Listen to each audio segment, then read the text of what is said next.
Ahí es donde el medio de comunicación está estafando a sus lectores y en donde el periodista tiene que hacer notar que se estafó a los lectores.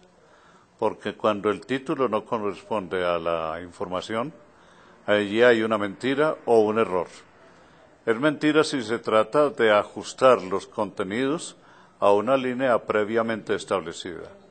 Hay error si eso se hizo por una mala lectura del contenido de la información.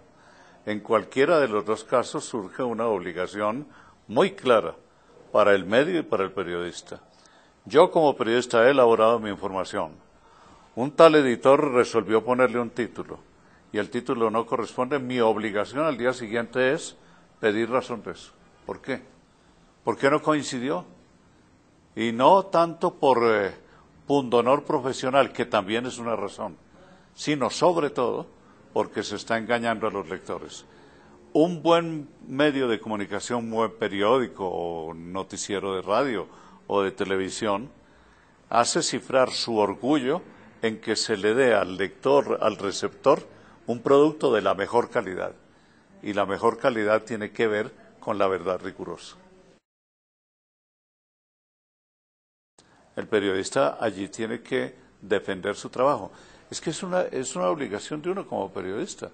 Yo llego con mi nota, supón tú que es una nota de televisión, y llego con mi nota, sé que tengo las imágenes adecuadas, que tengo los datos adecuados y demás. Y después ya llega alguien y me le cambia el sentido a la nota. Yo tengo todo el derecho a pedir, explíqueme por qué sucedió esto.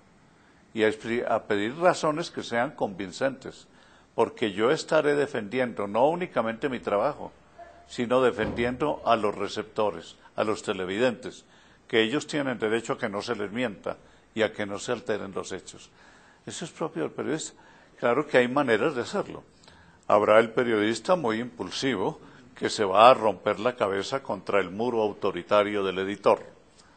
Y entonces ahí vamos a perder un periodista con conciencia. Habrá el otro periodista que tiene más control sobre el flujo de su sangre y de su carácter y hace las cosas racionalmente, serenamente, de modo que pueden aprender los dos, el editor y él, y ganan los televidentes.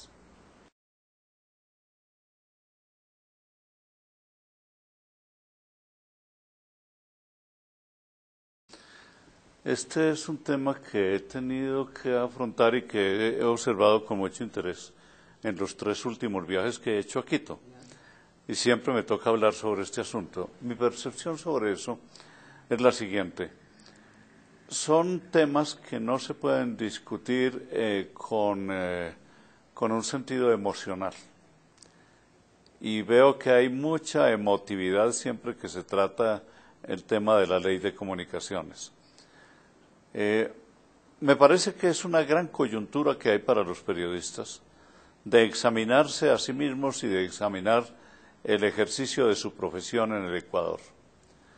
Yo les observaba, tal vez esta mañana en la conferencia, les observaba lo siguiente. Cuando yo leo el proyecto encuentro que en su primera parte los considerandos insisten mucho en las fallas éticas que tienen los periodistas. De modo que me hacía la pregunta, pues esto es propio de un código de ética, pero no es de un proyecto de ley. ¿Qué está sucediendo? ¿Es acaso que el ejercicio del periodismo en Ecuador está incurriendo en tantos errores éticos y hay tanto descuido por parte de ellos de la ética que será necesario imponérselos a través de la ley? Esa es una pregunta que los periodistas se tienen que hacer. Al mismo tiempo, los periodistas comienzan a examinar, pasan un poco por alto sobre eso y van más bien a buscar qué es lo que los podría afectar. Y encuentran que todos esos considerandos iniciales van finalmente hacia unas instituciones, unos organismos de control, a través de los cuales el gobierno asumiría el control de la información, lo que también es otro objetivo que es muy discutible y que podría ser muy dañoso tanto para la información en el país como para la libertad misma de expresión.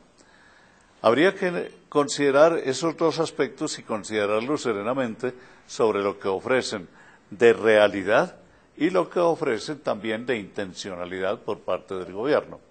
Hay una intencionalidad que uno entiende muy bien, la intencionalidad política de este tipo de acciones.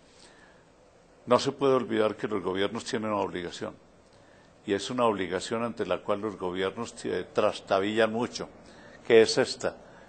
Ellos tienen que defender los derechos de la población frente a los medios de comunicación.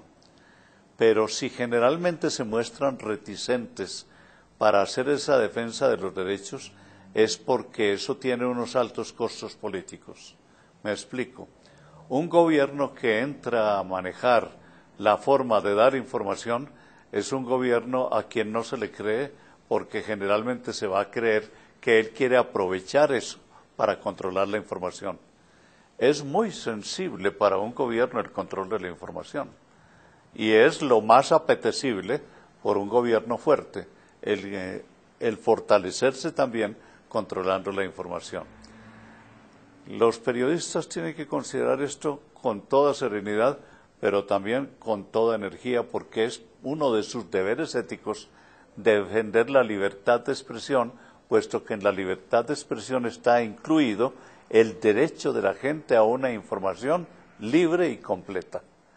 Por tanto, no es un tema fácil.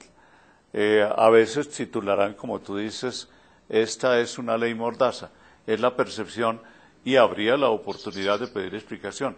¿En dónde está la mordaza? Describa la mordaza. A lo mejor la encuentran y la describen, pero la cuestión no es solamente de titularlo, sino de fundamentar los títulos, lo que veníamos diciendo. La información debe corresponder a los títulos, y particularmente es una ley muy normal en los medios de comunicación.